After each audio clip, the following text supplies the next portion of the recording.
नमस्कार प्यारे दोस्तों, मैं Om Prakash Vyas, Annapurna coaching centre Vijaynagar and Gulabra. जैसा कि हमारा थंबनेल आपको दिख रहा है, इस कोचिंग के संचालक हैं महावीर प्रसाद शर्मा।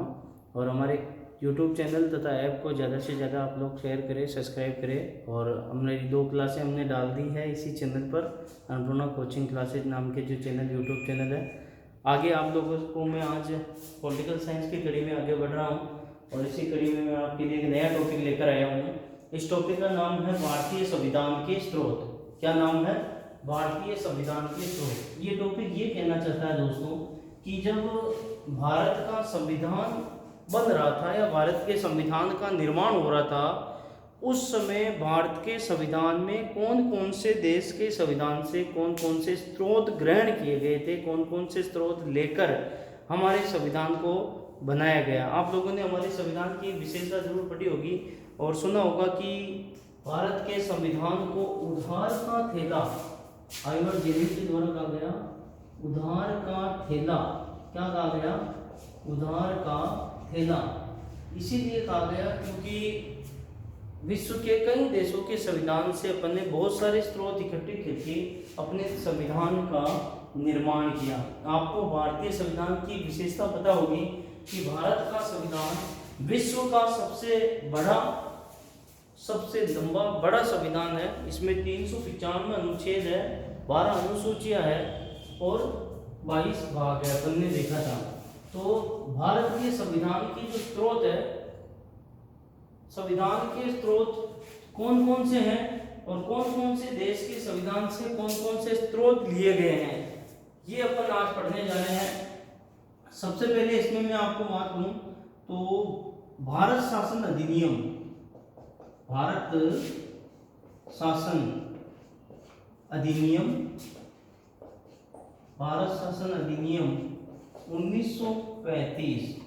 यह आप लोगों ने भारत के संवैधानिक विकास क्रम के अंतर्गत पढ़ा होगा कि भारत का जो संवैधानिक विकास हुआ वो उस विकास की कड़ी में एक अंग्रेजों के द्वारा एक अधिनियम भारत भेजा गया था जिसका नाम है भारत शासन अधिनियम 1935। भारत शासन अधिनियम 1935 से भारत के संविधान में लगभग 250 अनुच्छेद यूं के यूं लिए थे, जो के त्यों ले लिए थे। लगभग कितने अनुच्छेद लिए थे? 250 अनुच्छेद। जो 395 भारत के संविधान में अनुच्छेद है, उनमें से 250 अनुच्छेद तो भारत शासन अधिनियम 1935 से लिए गए हैं। जैसे अगर मैं आपको बात करूं तो यूपीएससी जो संघ लोक सेवा आयोग है, वो भी आपके पास से लिया हुआ है भारत शासन अधिनियम 1935 से। एक उदाहरण के तौर पे आपको समझाया मैंने।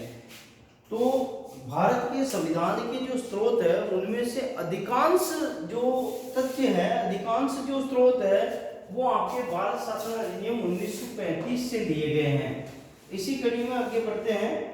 उसके बाद अगर मैं बात करूं सेकंड नंबर पे, तो आगे बढ़ते हुए मैं बात करूंगा ब्रिटेन जो आपका जिसने भारत के ऊपर शासन किया था, ब्रिटेन के संविधान से उन्होंने क्या क्या लिया है इसके बारे में अपन देखते हैं। देखो, सबसे पहले अपन बात करेंगे एकल नागरिकता। कौन सी नागरिकता की बात करेंगे? एकल नागरिकता। देखना दोस्तों, भारत में संघीय शासन प्रणाली होने के बावजूद भी कौन सी शासन प्रणाली है? अभी अपन आगे भी पढ़ेंगे कि संघीय शासन प्रणाली कौन से देश से ली है। सबसे पहले तो मैं आपको बता देना चाहता हूं कि विश्व में 2 प्रकार की शासन प्रणाली है, संघीय शासन प्रणाली और एकात्मक शासन प्रणाली। संघीय शासन प्रणाली जहां राज्यों का इकाइयों का एक संघ होता है, और एकात्मक शासन प्रणाली में जो केंद्र सरकार होती है, जो एक ही सरकार, उसमें संपूर्ण शक्तियां निहित होती है। संघीय शासन प्रणाली में शक्तियों का बंटवारा हो रखा होता है। तो भारत में संघीय शासन प्रणाली होने के बावजूद भी भारत की संविधान की एक बहुत ही अच्छी विशेषता है कि यहाँ पर एक नागरिकता है, एकल नागरिकता का उल्लेख है, यानी यहाँ दोहरी नागरिकता का कोई प्रावधान नहीं है। जिस प्रकार अपन देखते हैं विश्व के कई ऐसे संघ हैं जिनमें संघ की नागरिकता अलग से होती है और राज्यों की नागरिकता अलग से होती है। जैसे अगर अपन यूएसए को देखें तो यूएसए संघ के अंदर जो 50 देश है जो 50 उसकी इकाइयाँ जो स्टेट्स है उनमें अलग अलग स्टेट्स की नागरिकता लेनी पड़ती है और यूएसए संघ की नागरिकता अलग से लेनी पड़ती है। लेकिन भारतीय संघ की यानी अपने भारत संघ में, भारत जो संघ है इस भारत संघ में दोहरी नागरिकता का उल्लेख नहीं है, बल्कि इसमें एकल नागरिकता का प्रावधान है। ये ब्रिटेन के संविधान से लिया गया स्रोत, पहला स्रोत अपना है। इसको वापस देखेंगे अपन, यहाँ तक मैंने पहला स्रोत समझाया है। उसके बाद दोस्तों दूसरा स्रोत अपन ने ब्रिटेन के संविधान से क्या ग्रहण किया है वो देखना। अपन ने ब्रिटेन से लिया है संसदात्मक शासन प्रणाली। क्या लिया है? संसदात्मक शासन प्रणाली। संसदात्मक शासन प्रणाली जो है वो अपन ने कौन से देश के संविधान से ग्रहण की है? ब्रिटेन से। आपने देखा होगा दोस्तों कि संसदात्मक शासन प्रणाली की जो यहाँ विशेषता है, इस शासन प्रणाली के अंतर्गत राष्ट्रपति तो नाम मात्र का है, जो राष्ट्राध्यक्ष है वो नाम मात्र का है। क्या है? नाम मात्र का। और आपका जो प्रधानमंत्री है, आपका जो पीएम है, वो वास्तविक प्रमुख होता है। क्या होता है भाई? वास्तविक प्रमुख। वास्तविक प्रमुख। वास्तविक प्रमुख तो कौन है? पीएम। और नाम मात्र का कौन होता है? राष्ट्रपति। ये है संसदात्मक शासन प्रणाली की विशेषता। अगर यहाँ पर अमेरिका की तर्ज पर अपन अध्यक्षात्मक शासन प्रणाली को स्वीकार करते तो यहाँ राष्ट्रपति नाम मात्र का प्रमुख न रहकर सर्वोच्च शक्तिशाली हो जाता था। लेकिन संसदात्मक शासन प्रणाली अपन ने ब्रिटेन से ग्रहण की, इस कारण यहाँ राष्ट्रपति तो नाम मात्र का शक्तिशाली है और आपका प्रधानमंत्री वास्तविक शक्तिशाली है। इसी प्रकार ब्रिटेन में भी ब्रिटेन का प्रधानमंत्री तो वास्तविक शक्तिशाली है और ब्रिटेन का जो राजा है वहां का राजा नाम मात्र का प्रमुख होता है। ये ध्यान में रखना दोस्तों। तो नंबर 1 एकल नागरिकता, नंबर 2 संसदात्मक शासन प्रणाली और नंबर 3 जो सबसे महत्वपूर्ण तथ्य और आगे बढ़ने जा रहे हैं अपन ब्रिटेन से, वो नंबर 3। तीसरा जो महत्वपूर्ण तथ्य है वो है आपके विधि के समक्ष समानता। क्या है दोस्तों? विधि के समक्ष समानता।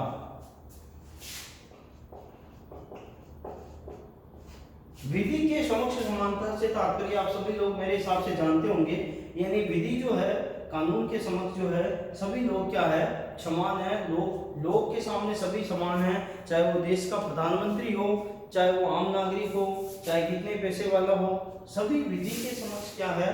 समान है। हमारे देश का जो संविधान है, जो नियम है, कानून जो हमारे देश के हैं, वो सभी व्यक्तियों के ऊपर समान रूप से क्या होते हैं? लागू होते हैं। विधि के समक्ष समानता, इसी को अपन आगे चलकर और देखेंगे। अनुच्छेद 14 के अंतर्गत भी इसका विस्तृत रूप से उल्लेख किया गया है। तो विधि के समक्ष जो समानता है ये आपके मौलिक अधिकारों में इसका प्रावधान है, लेकिन आपसे कभी भी एग्जाम में पूछ ले कि विधि के समक्ष समानता का प्रावधान कौन से देश से लिया है, तो ब्रिटेन से अपन ने विधि के समक्ष समानता का प्रावधान ग्रहण किया है। ये था दोस्तों अपने ब्रिटेन से संबंधित। फिर इसी के साथ अपन आगे बढ़ते हैं। भारत शासन अधिनियम 1935 का देखा, ब्रिटेन का देखा। एक आपके वेरी इंपॉर्टेंट और है, वो है आपके USA, United state of America, जिसे अपन कहते हैं अमेरिका जो यूएसए संघ है। इस यूएसए संघ के संविधान से अपन ने बहुत सारे तथ्य ग्रहण किए हैं, जैसे नंबर 1 मौलिक अधिकार। आपको पता है संविधान के भाग संख्या 3 अनुच्छेद 12 से लेकर 35 तक मौलिक अधिकारों का उल्लेख है। नंबर 2 संविधान की सर्वोच्चता। नंबर 2 क्या दोस्तों? संविधान की सर्वोच्चता। संविधान की सर्वोच्चता भी कहां से ग्रहण की है? अमेरिका से। यानी आपने देखा होगा कि भारत का संविधान सर्वोच्च है और संविधान की सर्वोच्चता अपन ने कहां से ली है? यूएसए से।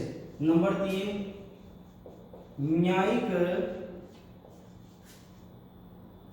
पुनरावलोकन। ये भी अपन ने कहां से ग्रहण किया दोस्तों? कहां से ग्रहण किया है? अमेरिका से। न्यायिक पुनरावलोकन को अंग्रेजी में जुडिशियल रिव्यू कहते हैं। इस न्यायिक पुनरावलोकन को थोड़ा समझा देता हूं। न्यायिक पुनरावलोकन का तात्पर्य, न्यायिक पुनरीक्षण भी कहते हैं दोस्तों इसे। इसका तात्पर्य ये हुआ कि ऐसी कोई विधि जो भारत के संविधान के विपरीत बनाई गई है। आप लोगों को पता है विधि बनाने का कार्य किसका है? व्यवस्थापिका का। विधि कौन बनाती है? व्यवस्थापिका। यानी जिसे अपन कहते हैं केंद्र के संदर्भ में संसद। व्यवस्थापिका यानी संसद ने ऐसी कोई विधि बना दी है जो संविधान के विपरीत है, यानी ऐसा कोई नियम है, ऐसा कोई कानून है, ऐसा कोई बिल आ गया है, बिल पारित हो चुका है जो अपने संविधान के मूल ढांचे का, आधारभूत ढांचे का उल्लंघन कर रहा है, तो ऐसी विधि को न्यायपालिका समाप्त कर सकती है, रद्द कर सकती है, उसे कहते हैं न्यायिक पुनरावलोकन। तो न्यायिक पुनरावलोकन जैसे तथ्य, शब्द या स्रोत भी अपन ने कहां से लिए हैं? यूएसए के संविधान से ग्रहण किए हैं, जिसे अपन अमेरिका के संविधान से भी कई बार एग्जाम में पूछ लिया जाता है सीधा का सीधा, अमेरिका के संविधान से क्या ग्रहण किया है? तो नंबर 1 मौलिक अधिकार, नंबर 2 संविधान की सर्वोच्चता, नंबर 3 न्यायिक पुनरावलोकन, और उसी के साथ कड़ी में आगे बढ़ते हैं नंबर 4।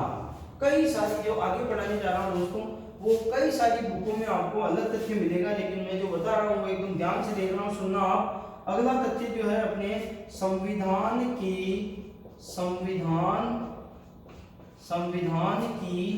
प्रस्तावना, संविधान की क्या पढ़ रहे हैं अपन? प्रस्तावना दोस्तों।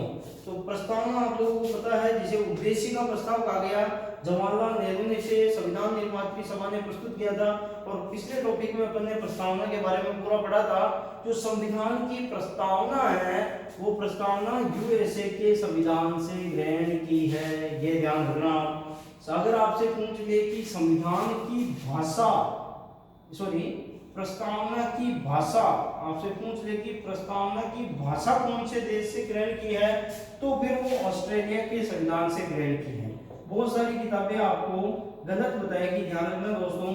बहुत सारी बुकों में लिखा हुआ होगा प्रस्तावना, संविधान की प्रस्तावना ऑस्ट्रेलिया लिखा हुआ मिलेगा, जो कि गलत है, बल्कि प्रस्तावना तो कहां से ली है? यूएसए अमेरिका से। और प्रस्तावना की भाषा पूछ ले तो भाषा ऑस्ट्रेलिया के संविधान से अपन ने ग्रहण की है दोस्तों, ध्यान रखना। फिर उसके बाद आगे बढ़े राष्ट्रपति का पद, नंबर 5 राष्ट्रपति का पद, राष्ट्रपति का पद ये भी अपन ने कहां से ग्रहण किया है? यूएसए के संविधान में। इसी के साथ आगे ध्यान रखना राष्ट्रपति को हटाने की प्रणाली, राष्ट्रपति को हटाने की प्रणाली, राष्ट्रपति को हटाने की प्रणाली जिसे अपन क्या कहते हैं? महाभियोग प्रणाली, महाभियोग प्रणाली। ये कौन से देश के संविधान से ग्रहण की है? ये आपके यूएसए अमेरिका के संविधान से ग्रहण की है। नंबर 1 वापस रिवीजन कर रहा हूं, मौलिक अधिकार, संविधान की सर्वोच्चता, न्यायिक पुनरावलोकन, जुडिशियल रिव्यू, जिसको मैंने आपको समझा दिया कि अगर कोई विधि व्यवस्थापिका या संसद ऐसी विधि बना देती है जो संविधान के विपरीत है, तो उस विधि को आपके न्यायपालिका समाप्त कर सकती है, रद्द कर सकती है, उसी लैंग्वेज को कहा गया है न्यायिक पुनरावलोकन। और ये स्रोत अपन ने कौन से देश के संविधान से लिया है? यूएसए से। फिर है संविधान की प्रस्तावना, जो इसका मुख्य पृष्ठ है, जो संविधान की भारतीय संविधान क्या कहना चाहता है, इसके उद्देश्य, भारतीय संविधान के क्या उद्देश्य है, वो उद्देश्य कहाँ झलक जाते हैं? प्रस्तावना में। तो प्रस्तावना अपन ने कौन से देश के संविधान को देखते हुए ली है? तो यूएसए के संविधान को देखते हुए भारत के संविधान की भी अपन ने क्या रखी है? प्रस्तावना। आपको पता है संविधान निर्मात्री सभा में उद्देशिका प्रस्ताव के रूप में पंडित जवाहरलाल नेहरू ने इसे प्रस्तुत किया था। राष्ट्रपति का पद, राष्ट्रपति को हटाने की प्रणाली, महाभियोग प्रणाली, यानी जो राष्ट्रपति को हटाने की प्रणाली है वो महाभियोग प्रणाली कहलाती है, वो भी अपन ने कहां से ली है? ये अपन ने अमेरिका से ली है। फिर उसी के साथ दोस्तों आगे बढ़ते हैं, और आगे मैं लिख रहा हूं 7वें नंबर का पॉइंट जो अमेरिका के संविधान से लिया गया है वो है उपराष्ट्रपति का पद। कौन सा पद दोस्तों? उपराष्ट्रपति का पद भी अपन ने कौन से देश के संविधान से लिया है? अमेरिका के संविधान से अपन ने कौन सा पद लिया है? उपराष्ट्रपति का पद भी अपन ने कौन से देश के संविधान से लिया है? अमेरिका के। इसी कड़ी में दोस्तों आगे बढ़ते हैं। पहले अपन ने सबसे पहले भारत शासन अधिनियम 1935 के बारे में बताया कि लगभग 250 अनुच्छेद, सबसे ज्यादा स्रोत कौन से देश, कौन से अधिनियम से लिया है? तो भारत शासन अधिनियम 1935। फिर अपन ने पढ़ा था कि ब्रिटेन से क्या लिया है, फिर अपन ने पढ़ा यूएसए से अपन ने क्या लिया है। फिर इसी के साथ आगे बढ़ते हैं और देखते हैं कि एक आपके यूएसए से लिया है कानून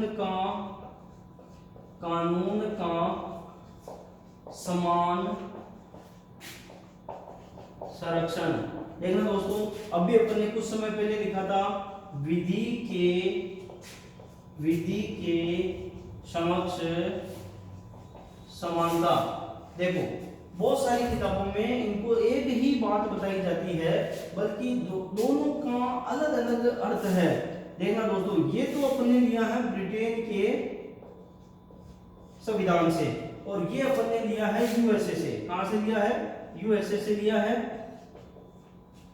ध्यान रखना दोस्तों, इसका तो तात्पर्य मैंने अभी आपको समझाया है कि विधि के समक्ष समानता यानी कानून के समक्ष सभी समान है, चाहे वो किसी भी उच्च पदाधिकारी हो, चाहे आम नागरिक हो, प्रधानमंत्री हो, राष्ट्रपति हो, या फिर कोई साधारण जनता हो। और कानून का समान संरक्षण का तात्पर्य ये हुआ दोस्तों कि एक विशेष वर्ग को समय समय पर सरकार के द्वारा या संविधान के द्वारा विशेष वर्ग को परिस्थिति के अनुसार अलग से उसको संरक्षण मिलना कानून का क्या कहलाता है?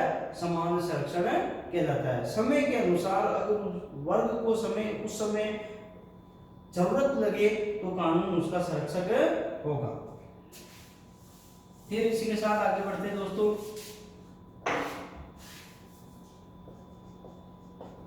जर्मनी के संविधान से क्या लिया है? तो इसमें एक तो नंबर इंपॉर्टेंट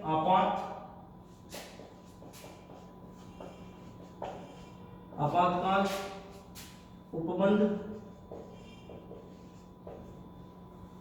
फिर फ्रांस के संविधान से क्या लिया है? तो आपने फ्रांस की क्रांति में 3 शब्द पढ़े होंगे, स्वतंत्रता, समानता और बंधुत्व। ऐसे शब्द प्लस गणराज्य जो प्रस्तावना में अपन ने कल पढ़ा, ये सारे स्रोत अपने कौन से देश के संविधान से लिए हैं? फ्रांस से। फिर आ जाओ आपके जापान में अपन ने एक तो अनुच्छेद 21 जीने का अधिकार, और एक आपके विधि का शासन,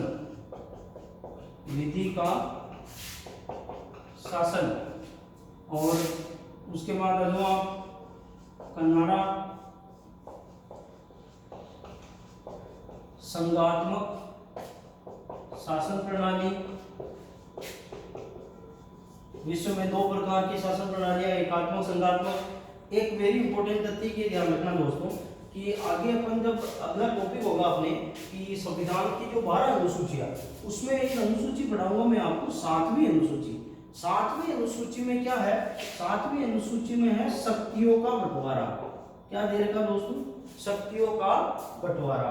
और वहां अपन पढ़ेंगे कि भारत में संघात्मक शासन प्रणाली तो है, लेकिन कहीं ना कहीं ये संघात्मक शासन प्रणाली पूरी तरीके से दिखाई नहीं देती है, अर्ध संघात्मक नजर आती है।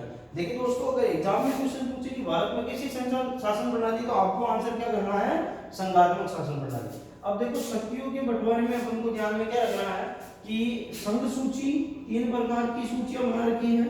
संघ सूची, नंबर 2 राज्य सूची, और नंबर 3 समवर्ती सूची।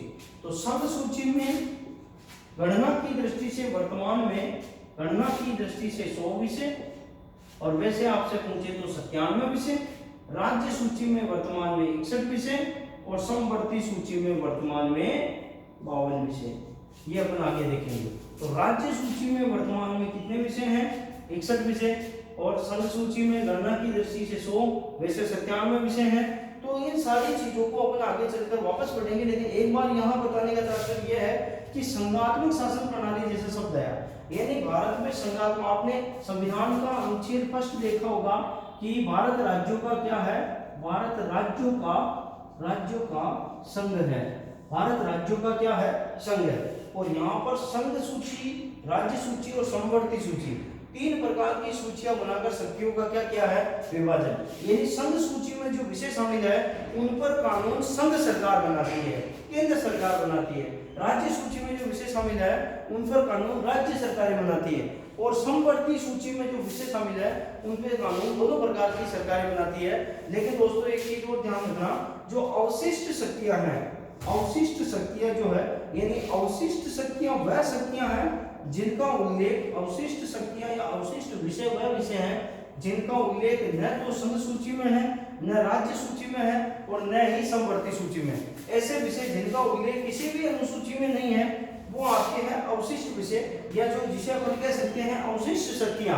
अवशिष्ट शक्तियां केंद्र के पास है, ये वेरी इंपॉर्टेंट तथ्य है। अवशिष्ट शक्तियां कौन सी सरकार के पास है?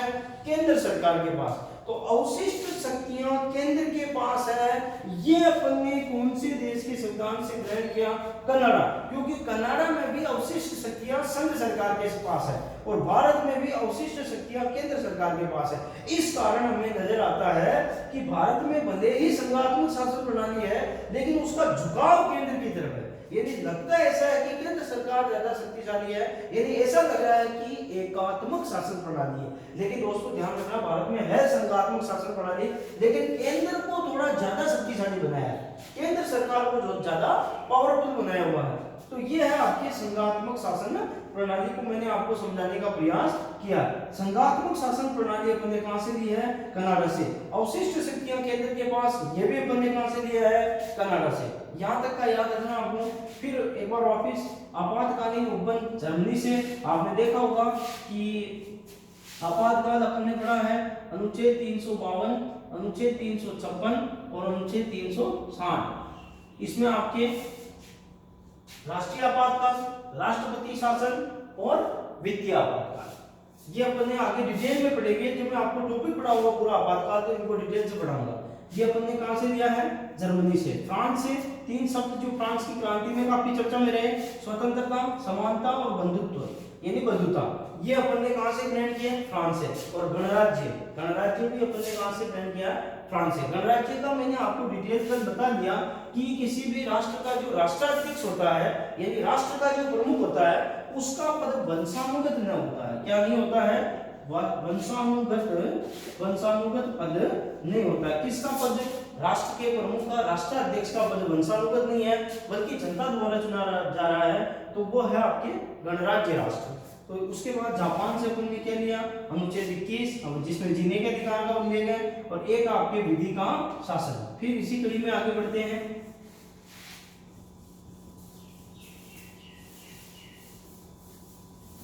एक है आपके दोस्तों, कई बार इससे भी पूछा जाता है, ज्यादातर पूछा जाता है कि आयरलैंड से अपन ने क्या क्या लिया है? आयरलैंड से अपन ने क्या क्या लिया है? तो आयरलैंड से ज्यादातर जो क्वेश्चन आता है कि आयरलैंड से अपन ने क्या क्या लिया है, तो उसमें मुख्यतः ये क्वेश्चन कई बार एग्जामों में रिपीट हुआ है। नीति निदेशक तत्व, नीति निदेशक तत्व अपन ने कहां से लिया है? आयरलैंड से। एक राज्यसभा में मनोनयन, यानी राज्यसभा में जो 12 सदस्य मनोनीत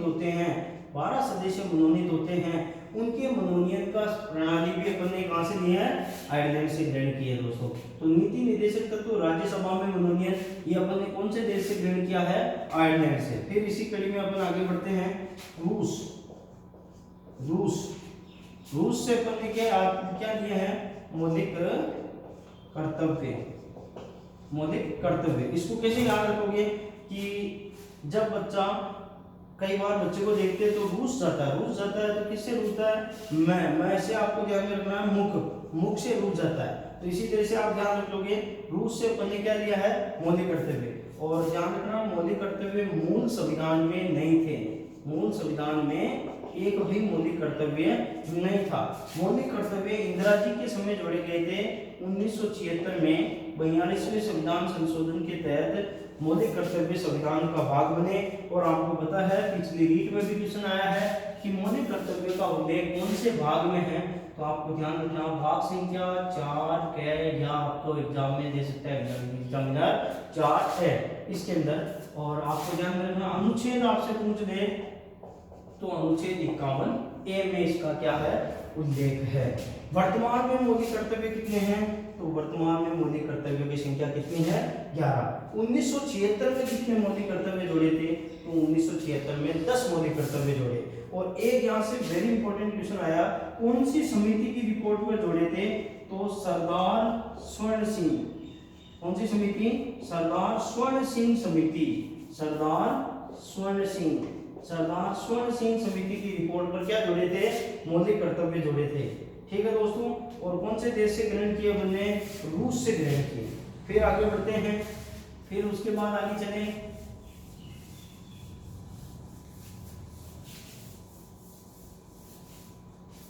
रूस के बाद देखेंगे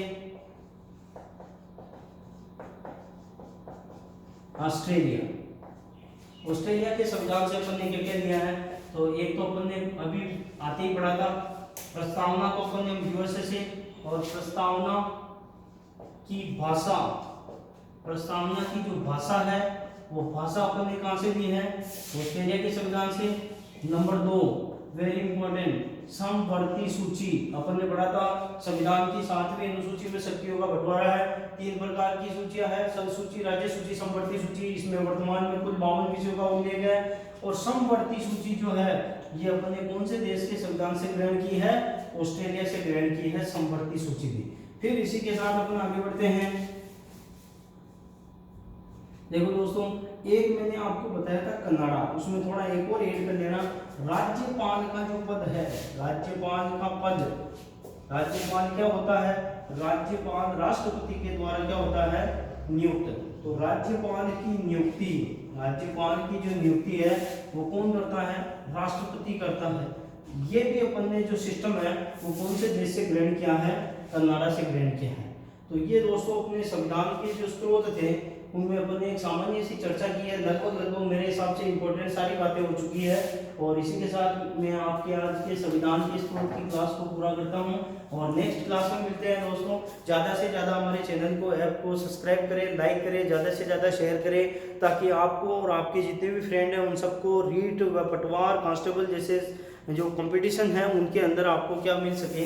फायदा मिल सके दोस्तों। तो ये कुछ बातें हैं जो सामान्य सी चर्चा अपन ने की है। और जैसा हमारा प्रयास हो रहा है अभी अपन ऐप में और अच्छा करेंगे। यहाँ प्रोजेक्टर लेकर आएंगे और प्रोजेक्टर के द्वारा हम डिजिटल बोर्ड लेकर आएंगे, और डिजिटल बोर्ड के अंदर हम ये लिखने की समस्या नहीं रखेंगे, डायरेक्ट वो स्लाइड चलती रहेगी। तो थोड़ा और अच्छा प्रयास करेंगे दोस्तों। धन्यवाद। हमारे अन्नपूर्णा कोचिंग सेंटर को आप ज़्यादा से ज़्यादा लाइक करें, सब्सक्राइब करें। धन्यवाद, थैंक यू।